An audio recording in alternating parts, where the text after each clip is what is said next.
5,7 WKFM Mojokerto, radio informatif dan kreatif. Assalamualaikum warahmatullahi wabarakatuh. Selamat pagi Wika Muda. Ketemu lagi dengan saya Tata Pradita di Wika Bicara. Dan seperti biasa, pagi hari ini saya nggak sendiri karena lagi ditemenin sama Kak Ayu Kristiana Haperasiwi SPD. Ini sebagai pendamping UMKM untuk pengurusan NIB, bener ya Mbak ya? Iya, iya. Dan pagi hari ini Wika Muda, kita bakal ngomongin soal menumbuhkan wirausaha baru. Nah, emang kalau ngomongin soal usaha baru ini penuh harus banyak pertimbangan ya. Kadang, wah ini jadi nggak, usaha nggak, atau enggak kerja aja, nanti takutnya modal banyak habis kalau nggak bisa itu. Nah, nanti kita bakal bahas. Wika Muda yang pengen gabung tinggal WA aja di 0882 1765 6055. Mbak Ayu, aku panggilnya gitu aja ya, biar ringkas ya. Mbak Ayu, kayak gimana sih menumbuhkan wirausaha baru ini bagi pemula khususnya ya? Ini kayak gimana sih harusnya caranya untuk menumbuhkan wirausaha baru ini kayak gimana? Monggo silakan. Iya, kewirausahaan sekarang sudah mulai ditumbuhkan mulai dari jenjang sekolah dasar ya, sampai perkuliahan itu sudah dikenalkan dengan kewirausahaan. Jadi tidak hanya misalkan nih tidak hanya jurusan ekonomi yang tahu tentang kewirausahaan, tapi semua jurusan sepertinya sudah dikenalkan dengan kewirausahaan. Nah, dari situlah biar mereka survive ketika pekerjaan yang nantinya itu tidak sesuai dengan disiplin ilmu yang ditekuni, mereka tetap survive, mereka tetap mau berusaha dan menjadikan mandiri. Syukur-syukur mereka bisa menciptakan lapangan pekerjaan untuk orang lain. Gitu. Nah, bagaimana cara menumbuhkan usaha apa sih yang cocok? Gitu. Nah, usaha apa sih yang cocok? Biasanya dimulai dari hobi dulu. Hobi ya? Iya, dari hobi. Kalau hobi, apapun yang mereka lakukan karena berdasarkan suka, senang. Jadi untuk entah itu nanti untung atau tidak, itu akan dilalui dengan enjoy begitu. Nah, setelah itu dilihat setelah 6 bulan apakah bisnis yang dilakukan itu sudah menarik untuk orang lain, untuk customer mereka. Misalkan ada repeat order nih, yang tadinya bikin kue, hobinya dari bikin kue, kemudian dia coba ditesterkan ke saudara, teman, gimana nih rasanya, udah oke belum? Oh sudah oke, udah layak nih enggak? Kemudian perhitungan HPP-nya, misalkan mereka biasanya kalau yang awal belum tahu untuk menghitung HPP itu. Nah setelah itu mereka jual selama 6 bulan, ternyata repeat order ada. Nah berarti usaha itu sudah layak untuk diteruskan. Oke. Tapi kan ini bukan membuat usaha baru, kan bukan hal mudah seperti yang saya bicarakan tadi. Banyak orang takut gagal gitu. Nah, apalagi nggak ada jaminan ketika buka usaha terus bakal lancar. Ini gimana sih Mbak ngeyakinin diri? Contohnya aku aja lagi, gimana sih ngeyakinin biar kita ya udah deh aku buka usaha aja. Ini gimana sih? Karena kan resiko gagal juga 100%, sukses juga 100%. Ya. Kuncinya di marketing sebenarnya. Marketing nah, ya. Marketing. Sekarang kita udah leluasa nih, udah digital semuanya. Jadi tidak harus mempunyai outlet sendiri offline-nya. Cukup dengan kita juga mengajarkan bagaimana foto produk ketika itu diupload di sosial media itu seperti apa, ketika itu mau diupload di marketplace itu seperti apa. Kita ajarkan juga sehingga pembeli itu tertarik gitu, tertarik secara visual, penasaran dulu, tumbuhkan rasa penasaran dulu. Gitu ya? Iya, misalkan nih hobinya melukis, bikin doodle gitu ya, biasanya di buku gambar. Coba deh yang doodle itu digeser ke tote bag, ke topi, ke baju, ke sepatu gitu. Yang customer seperti itu mereka pembelinya ini kan pengen yang sesuatu yang spesial gitu. Jadi bisa ini nggak bakalan dimiliki oleh yang lain nih, spesial ini yang dibuat untuk saya. Nah itu juga sebagai nilai jual juga gitu, tambahan dari satu produk. Jadi berikan titik kelebihan produk kita dibandingkan dengan produk lain, sehingga itu yang meyakinkan pembeli untuk membeli produk kita. Harus ada apa tadi? perbedaan gitu Iya, ya. perbedaan. Oke, kalau misalnya sama-sama jualan minuman atau kue, nah ini dengan tema yang sama atau makanan misalnya, minuman yang sama, ini harus kayak gimana Mbak misalnya bedainnya gitu, kayak gimana tuh? Nah, ini biasanya yang rumput tetangga tanpa lebih gitu ya. Jadi setelah berjalan nih, ternyata bisnis seperti itu enak ya, gitu. Padahal belum tentu. Tapi kalau kita fokus, kita nanti akan menemukan titik-titik mana yang perlu kita perbaiki, titik-titik mana yang perlu kita inovasi gitu. Oh, itu tahu ketika semua sudah berjalan ya biasanya Mbak ya? Setelah berjalan, tidak bisa ketika sekarang bisnisnya kue, terus misalnya. gitu, di samping laris banget ya jual es teh, aku ikutan jual es teh gitu ya. Ternyata nggak semudah itu. Ketika kita pindah itu mulai lagi dari nol gitu, ya? dari awal lagi. Jadi ketika kita melangkah sudah menentukan ini yang mau saya progres, ini yang mau saya tekuni seperti apa. Nanti kita akan menemukan ternyata packagingnya nih yang harus dibedakan nih. Kalau yang sebelah cuma pakai plastik aja, aku harus beda. Packaging itu kan reduce, recycle. Okay. Itu yang sekarang ini harus diterapkan biar nggak nyampah gitu ya. Jadi ketika sebelah itu pakai plastik, kita pakai box. Ketika box makanannya sudah habis, boxnya ini bisa buat tempat tisu misalkan. Nah, ketika ditaruh, ini sekalian untuk dressing kan? Iya. Jadi tempat tisunya itu bisa dimanfaatkan sebagai tempat tisu, boxnya, dan labelnya itu sebagai branding produk kita. Jadi orang juga nggak beli produknya aja ya, hasilnya wadahnya juga bisa dimanfaatkan buat hal lain. Itu mungkin jadi salah satu nilai tersendiri. Ya karena ATM. Amati, tiru, modifikasi. UKM harus seperti itu. Terus apa saja sih Mbak yang harus dipersiapkan ketika usaha ini sudah jalan gitu? Apa aja tuh? Ketika sudah berjalan 6 bulan ya.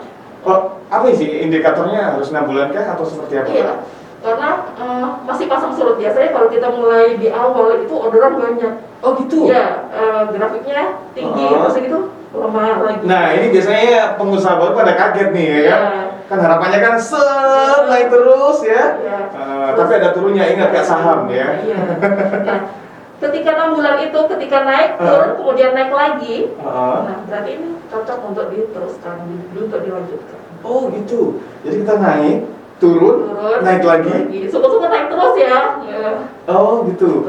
Tapi meskipun naiknya, habis naik, turun, naiknya nggak seberapa, tetap oke ya? Oke. Asalkan itu tadi harus mau memotivasi diri, memperbaiki produk itu agar lebih baik lagi, agar bisa diterima lagi di masyarakat. Oke. Jadi balik lagi apa sih yang harus dipersiapkan lagi ketika usaha ini udah berjalan gitu? Ketika ini sudah berjalan, lengkapi legalitasnya. Legalitas itu sangat penting untuk marketing kita agak lebih luas lagi gitu. Dan pemerintah sudah memberikan keleluasaan yang untuk UKM ini ibaratnya anak emas nih, perizinannya dimudahkan semua. Dan UKM itu tidak hanya yang produksi sendiri, maksudnya produk makanan, produk minuman itu bukan hanya itu UKM. Jadi jasa juga bisa seperti bengkel, jahit, kemudian tata rias. Itu masuk UMKM ya. Tapi pada masyarakat mungkin sekedar ke makanan, minuman itu UMKM. Itu kan dimulai dari hobi. Dari hobi-hobi apa yang kita punya, itu yang kita eksplor sehingga itu menjadi usaha gitu. Indikasi usaha kita udah berjalan itu kayak gimana sih Mbak indikasinya? Pertama repeat order. Atau jangan-jangan misalnya pesanan banyak, taunya ini ngicip doang gitu loh. Akhirnya nggak balik lagi. Mau jadi reseller juga. Aku tertarik nih untuk jualin produknya, bagus nih produknya, kayaknya peluangnya banyak. Nah itu juga indikator bahwa produk itu bisa diterima oleh masyarakat. Gitu ya. Oke deh, Wika Muda yang pengen tanya-tanya mengenai menumbuhkan wirausaha baru. Nah, mungkin Wika Muda yang lagi nonton, ini calon-calon pengusaha baru ya. Bisa tanya-tanya di 0882 1765 6055 atau langsung di YouTube kita ya. Habis ini kita masih bakal balik lagi, jangan kemana-mana, tetap di Wika Bicara.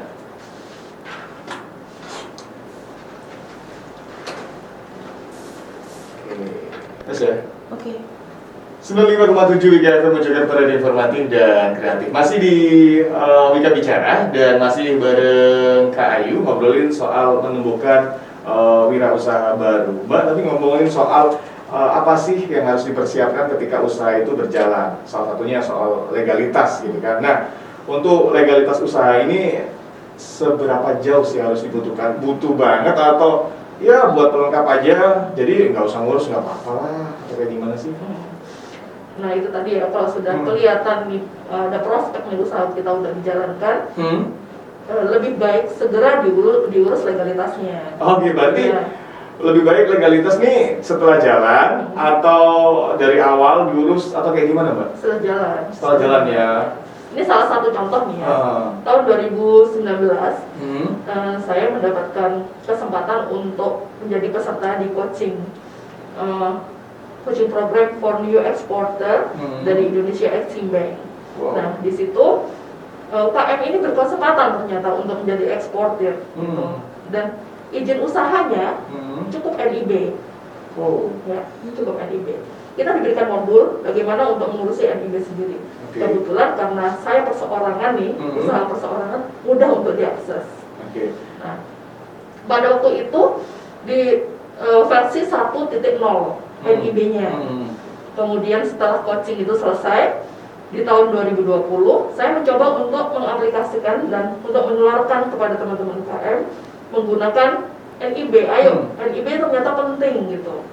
Nah, ternyata versinya sudah di-upgrade lagi 1.1. Nah, itu pun saya belajarnya itu menggunakan YouTube. Jadi learning by doing ya. Jadi apa? Sambil jalan kita belajar apa kesulitannya, browsing tanya sendiri, dan itu harus diaplikasikan, harus di ketularkan biar nggak buntu di saya. Akhirnya ini hilang gitu loh pemahamannya, walaupun membuat NIB-nya sambil tengok modul nih. Ternyata di tahun 2021 bulan Agustus, nah NIB ini sudah upgrade OSS RBA ya, yang berbasis resiko. Nah, ternyata dari berbasis resiko ini akan terlihat UKM mana yang resiko rendah, menengah atas, itu akan terlihat dari walaupun mikro. Seperti kemarin ada yang UKM yang susu etawar, dia kategori mikro, tapi ternyata ada limbah, ada yang resikonya itu resiko menengah atas gitu, karena di limbahnya atau ruang lingkupnya ada di pemukiman seperti itu. Nah itu harus ada ini lagi, ada tindakan lagi, perizinannya harus lebih dilengkapi lagi ya. Harus dilengkapi lagi. Tapi kalau masih seperti usaha keripik, usaha jamu, usaha lain yang benar-benar resiko rendah, cukup NIB. Ya, cukup. Nah, dari kali kita ngobrolin soal NIB, mungkin bisa dijelaskan sedikit sih Mbak, apa sih NIB? Mungkin dari kemudian juga tanya-tanya. Tadi NIB, apa sih NIB itu Mbak? NIB ini nomor induk berusaha. Nomor induk berusaha yang sekarang ini wajib dimiliki setiap UMKM. UMKM usaha apa sih Mbak yang harus punya NIB ini? Semuanya? Semuanya. Mulai dari mikro sampai atas ini harus punya NIB. Jualan kue-kue kecil-kecil, minuman. Ya. Karena ibaratnya NIB ini seperti badan hukumnya kita. Ketika ada masalah, ketika ada kita bisa berbadan. Kalau di koperasi kan ada badan hukum, BT badan hukum, CP badan hukum. Nah ini bisa mengajukan perdatanya, ibaratnya gitu. NIB yang berbicara gitu. Itu langkah-langkah untuk punya NIB itu kayak gimana? Mudah sekali. Ya, jadi cukup datang aja atau diakses sendiri di OSS ya, OSS.go.id, bisa mengakses sendiri untuk pengurusan NIB-nya. Kalau kesulitan, mau nggak bisa datang ke klinik bisnis Dinas Koperasi dan Usaha Mikro Kabupaten Mojokerto. Kayak gitu ya, mudah gampang banget ya. Jadi harus minimal punya NIB tadi lah ya, untuk menjalankan usaha-usahanya. NIB ini untuk perusahaannya. Ya. Sedangkan untuk produknya ini juga harus ada legalitas sendiri. Oh gitu ya Muna. Jadi NIB ini untuk perusahaannya. Untuk produknya? Untuk produknya harus ada legalitas lagi. Misalkan makanan yang ringan butuh PIRT. Oke. Ada nanti upgrade lagi ke halal. Oke. Nah, itu juga melampirkan sudah punya NIB belum gitu. Oh gitu. Iya. Berarti mana dulu nih seharusnya yang diurus? NIB-nya dulu. NIB dulu. Iya. Tapi itu setelah usaha berjalan ya, Mbak? Iya. Oke, NIB terus ke misalnya produk makan tadi, Iya. IRT dan lain sebagainya. Kayak gitu tuh Wika Muda ya. Jadi jangan bodong-bodongan ya. Maksudnya tinggal di packing aja udah dijual. Iya. Oke, untuk Mbak sendiri berapa lama sih usaha yang dijalani sendiri di bidang apa dulu? Saya di batik. Batik ya? Iya, batik. Ini udah berapa lama? Kurang lebih berapa ya, tahun 2015. Wow. Kurang lebih 7 tahun ya. Maaf nih Mbak nanya, udah punya NIB belum? Takutnya nih kamu udah ya gembor-gemborin dan saya belum daftar mas, maaf ya mas, saya nanti habis ini daftar gitu takut. Iya, NIB saya malah masih yang 2019. Yang Iya. pertama kali itu, tapi udah di-upgrade kok. Iya, Dan iya. setiap ini langsung muncul upgrade-nya. Mm-mm. Dan langsung kesulitannya di NIB itu kan untuk menentukan KBLI. Jadi klasifikasi usaha Oke. gitu. Tapi langsung ketika kita enter usaha kita apa, pakai keywordnya apa, udah langsung ada pilihannya. Gitu ya. Jangan sampai salah pilih NIB KBLI. Nanti kalau salah sebenarnya kayak apa ya, kulit misalnya nih. Kulit, padahal kulit yang kita pakai adalah yang sampah, yang limbah ya, yang bekas-bekas. Tapi karena salah untuk pengurusan NIB-nya, KBLI-nya, akhirnya dimaksud pengolahan kulit yang besar gitu. Jadi beda ya? Iya, beda. Nanti surat-suratnya itu juga beda. Oke, tadi balik lagi ke usahanya Mbak Ayu sendiri, bergerak di bidang batik. Bisa diceritakan sedikit usahanya Mbak? Ya, saya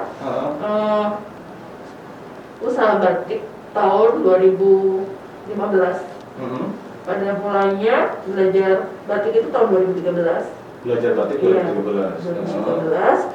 Itu juga otodidak, gitu. Otodidak. Dan nggak seperti sekarang ini ya, di YouTube sudah banyak untuk literatur bagaimana cara pewarnaan. Itu benar-benar saya mencoba sendiri. Pernah satu kali tuh bocorin panci gara-gara caustic soda itu yang seharusnya cuma dikasih air panas, itu saya rebus gitu. Jadi sampai bolong, ya Allah, ini bagian dari perjalanan oke lah gitu. Lah itu belum sempet, belum lihat-lihat itu, belum kenal ya waktu itu ya? Belum ada gitu. Terus udah gitu, kalau saya belajar pewarnaan nih, langsung ke batik tulis, sayang gitu. Akhirnya saya terapkan di jumputan yang dicat-cat itu. Nah, saya belajar proses pewarnaannya, ternyata bagus dan banyak peminatnya. Akhirnya 2015 itu buat ini fashion show, fashion dari SMK negeri ya. Kerjasama waktu itu fashion on the street, Majapahit Fashion on the street di tahun 2016 kalau nggak salah. Itu banyak diminati jumputan, akhirnya saya terjun jumputan. Nah, ke sininya jumputan itu kan banyak ya. Di Palembang ada jumputan, di Solo ada jumputan. Oh gitu ya. Jadi kurang ada karakter gitu. Jangan-jangan ini beli di Solo, jangan-jangan ini beli di Palembang. Itu jadi tantanya ya. Iya. Masyarakat Harus ada ciri khasnya tadi. Yang membedakan tadi ya, balik lagi ke usaha tadi. Iya. Ini sebagai contoh ya usaha yang saya. Jadi saya berikan titik ciri khas, yaitu batik tulis dipadukan. Di situ dimunculkan motif-motif Majapahitan gitu. Tapi tetap dipadukan, tidak dihilangkan jumputannya. Ya. Kenapa saya mempertahankan jumputan? Karena pengrajin saya untuk jumputan itu sudah kadung banyak gitu. Sedangkan untuk tulisnya sedikit. Oh gitu. Kalau saya fokus di tulis, nanti yang jumputan ini nggak dapat pekerjaan. Iya. Makanya tetap saya kolaborasikan, jumputannya ada, tetap jalan. Pengrajin tulisnya juga. Kenapa nggak cari imbang nih? Jumputan misalnya 50%, tulis 50% gitu Mbak? Ya itu tadi, kalau nggak ada ciri khasnya. Oh gitu. Kalau kita pameran misalnya nih, ini jumputan mana ini? Gitu. Oh iya. Ini jumputan Mojokerto, benar jumputan Mojokerto, bukan punyanya Solo nih, bukan punyanya Palembang. Nah, itu bedainnya dari mana sih Mbak? kalau beda-bedain gitu? Kalau jemputan Palembang Uh-uh. itu kecil-kecil gitu. Uh-uh. Kalau jemputan Solo itu ada namanya motif cekehan yang 3 gitu. Kalau kita kan beli batik lah, pokoknya kegiatan batik lah, gitu. Biasanya kalau orang awam gitu kan. Nah, itu. Jadi biar ada wastra baru nih di Mojokerto nih, gak hanya batik melulu nih. Oh ternyata di Mojokerto juga ada jemputan juga gitu. Hanya itu sekarang lagi mencoba untuk membuat jemputan batik, bukan batik jemputan ya. Nanti dibilang jemputan itu bukan batik, karena perintahnya bukan menggunakan malam. Kalau masih tulis, cap dengan penggunaan perintah malam itu masih bisa dikatakan sebagai batik. Iya. Sedangkan kalau jemputan karena diikat-ikat itu tidak bisa disebut batik. Gitu. Terus akhirnya sampai saat ini usaha masih survive, meskipun diterjang badai COVID-19. Ngefek nggak sih Mbak COVID dengan batik? Ngefek. Berlawanan ya, terengkar terus. 2020 itu sama sekali nggak keluar barang saya. Berarti semua sektor memang ya COVID ini ya, sprint design. Jadi lompatan harus ada mikir ini, kayak ini harus diapain ya. Kreativitas harus keluar nih ya. Oh sekarang ini lagi ini normal nih di masjid-masjid nggak disediain mukena untuk umum nih, kita harus bawa sendiri gitu. Ayo kita bikin mukena yang portable, sajadah yang portable, yang bahannya dari batik gitu. Jadi itu bisa diterima, bisa masuk. Jalan akhirnya ya? Iya jalan. Keren sekali. Oke Mbak, sebenarnya tadi kan apa sih hubungannya Mbak ini dengan pendamping UMKM? Tapi jangan dijawab dulu, kita ke beberapa pariwara berikut ini. Buat yang kemudian pengen gabung, aku tunggu masih di WA di 0882 1765 6055 atau bisa komen di YouTube kita ya. Jangan kemana-mana, tetap di Wika Bicara.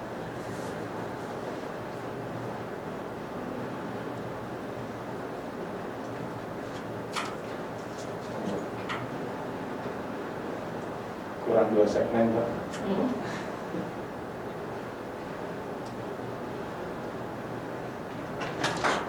Sudah. Gue sampai program, maksudnya mari break, langsung ya? Ya langsung aja.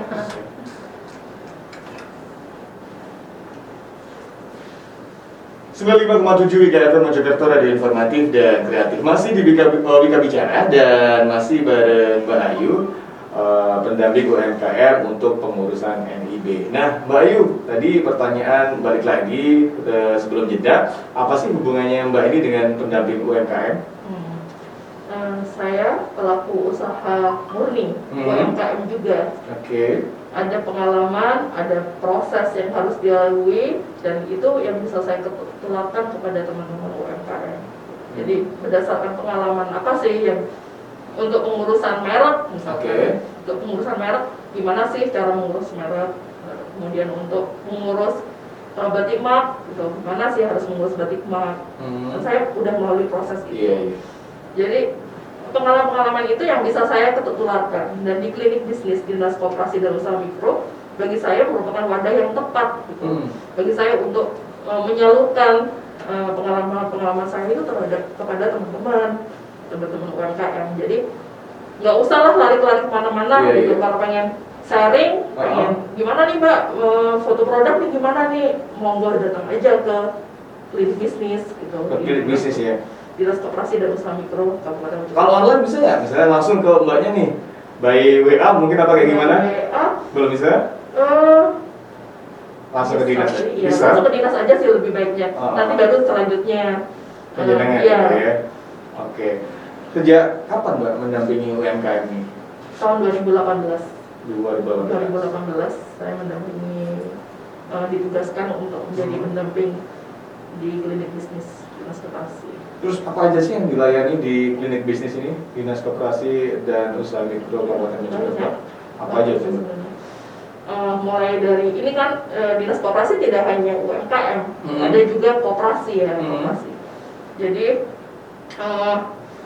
entah itu legalitas usaha, kemudian permodalan, akses permodalannya itu bagaimana, kemudian pemasarannya bagaimana, kemudian apalagi ya, kalau yang koperasi mau menyusun laporan keuangan itu bagaimana, termasuk UMKM sekarang ada laporan keuangan juga kan. Ada UMKM juga ya? UMKM harus sudah harus punya laporan keuangan. Dan aplikasi ini dikenalkan oleh Kementerian Koperasi, namanya Lamikro. Lamikro bisa langsung install di Play Store ya? Di Play Store. Oke. Nah, di situ kita bisa ngisi nih laporan keuangan kita sehari-hari, bisa langsung diinput di situ, langsung nanti muncul neraca dan PHU-nya, kemudian pajaknya, setiap bulan itu berapa sudah langsung kelihatan di situ. Oke. Terus Mbak, apakah ada kendala nggak sih dalam melayani para teman-teman UMKM ini? Iya, kadang-kadang ada yang lancar-lancar aja gitu ya? Ada sih kendala, tetap ada. Apa itu? Kadang-kadang ini pengen kita yang datang ke tempat usaha gitu, karena sedangkan kita di ini juga banyak yang ditangani. Iya. Tapi ketika kita bisa, kita usahakan bisa untuk datang. Tapi senyapa mereka masih mampu, monggo datang ke dinas koperasi aja gitu. Karena mungkin di situ ada pertanyaan yang saya tidak bisa menjawab, saya bisa langsung koordinasi dengan teman yang lain ya. Dengan staf di dinas koperasi. Oke. Selain itu, kendala yang lain mungkin? Enggak sih. Insya Allah semua lancar-lancar aja ya. Terus mungkin ada pengalaman menarik Mbak selama menjadi pendamping UMKM ini? Iya. Di Clean Business itu saya mendampingi UMKM kan tidak hanya pengurusan ini aja. Saya punya sedikit skill nih untuk buat aksesoris. Saya kebetulan di situ ada difasilitasi sama dinas koperasi untuk mendatangkan UMKM baru yang belum punya produk ya. Ayo ini ada mini workshop nih, bikin konektor. Konektor sekarang tidak hanya sebagai konektor masker aja, tapi sudah bergeser sebagai aksesoris hijab misalkan. Ayo datang, ternyata mereka ada yang ini menekuni gitu, mau dan sampai Bu, di list ini loh pesanan saya banyak gitu, itu udah terju banget gitu. Alhamdulillah manfaat gitu. Oke, Wika Muda, kita break sejenak ya Mbak, nanti kita masih akan kembali lagi, jangan kemana-mana, tetap di Wika Bicara. 95,7 Wika FM Mojokerto, radio informatif dan kreatif, masih di Wika Bicara dan masih bareng Mbak Ayu, ini pendamping UMKM untuk pengurusan NIB. Dan kita barusan ngobrolin soal menumbuhkan wirausaha baru. Semoga setelah nonton obrolan kita, banyak orang berpikir untuk membuka usaha baru ya. Apapun itulah yang mungkin harus dimulai dulu dan nanti semoga prosesnya berjalan dengan lancar. Mbak, pesan-pesan terakhir buat teman-teman terkait wirausaha baru apa nih Mbak? Sebelum kita close di perjumpaan kali ini, monggo. Terus semangat, fokus dengan apa yang kita pilih, dan terus berinovasi, menumbuhkan diferensiasi produk yang sudah kita pilih. Insya Allah itu akan menjadi peluang besar, akan membuka pasar yang lebih luas lagi, sehingga usaha kita lebih maju lagi. Gitu. Terus semangat. Oke, akhirnya Wika Muda, tuntas sudah obrolan kita di siang hari ini. Sampai ketemu di obrolan-obrolan selanjutnya. Saya Tata Pradila pamit, sampai jumpa lain waktu. Wassalamualaikum warahmatullahi wabarakatuh. Assalamualaikum. Akhirnya.